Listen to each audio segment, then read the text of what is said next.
আসসালামু আলাইকুম। আমি মোহাম্মদ সাইফুল ইসলাম আবারও আপনাদের সামনে হাজির হয়েছি আমার ভার্মি কম্পোস্ট প্রজেক্ট নিয়ে। আমার ভার্মি কম্পোস্ট প্রজেক্টের যে ভার্মি কম্পোস্ট, এই ভার্মি কম্পোস্ট আজকে আপনাদের সামনে কিভাবে নেটিং করা হয় এই নেটিং পদ্ধতিতে আপনাদের সামনে আলোচনা করব। তো দর্শক, আমার কৃষির পাশে ইউটিউব চ্যানেল আপনাদেরকে দেখার জন্য এবং আমার চ্যানেল সাবস্ক্রাইব করার জন্য আপনাদেরকে অনুরোধ করছি।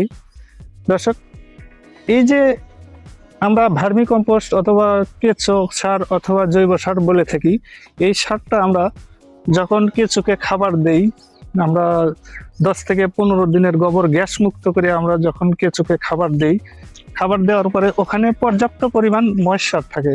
তো এই ময়েশ্চার আমরা কমানোর জন্য যখন আমাদের ভার্মি কম্পোস্ট গুলো হয়ে যায়, তখন আমরা এই ভার্মি কম্পোস্ট গুলো রোদে নিয়ে আসি। যেমন আমি এই যে এখন রোদে নিয়ে আসছি, আমার ভার্মি কম্পোস্টের ওখান থেকে রোদে নিয়ে এসে কিছুক্ষণ শুকাইয়া আমরা এগুলো এই যে ময়েশ্চার কমিয়ে নিয়ে এগুলো আমরা নেটিং করব।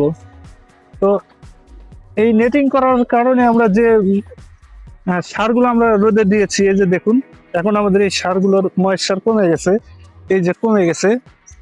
এরপরে এগুলো এই যে কমে গেছে, এখন এগুলো চালার উপযুক্ত হয়ে গেছে। তো দর্শক, চলুন আমরা কিভাবে এটা নেটিং করি। আবার যে মেশিন আছে, আমরা আসুন এখানে, এই যে এই যে এখান থেকে নিয়ে আমরা এইভাবে, আমার যে মেশিনটা, এটা আমার নিজেই বানানো।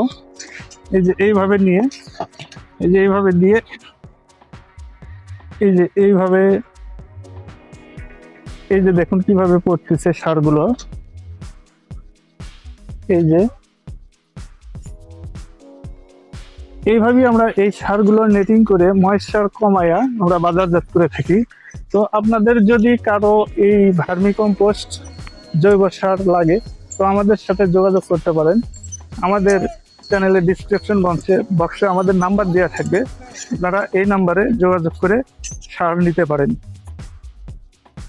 দর্শক, আজ এ পর্যন্তই। আবারও নতুন কোনো ভিডিও নিয়ে আপনাদের সামনে হাজির হব। আসসালামু আলাইকুম।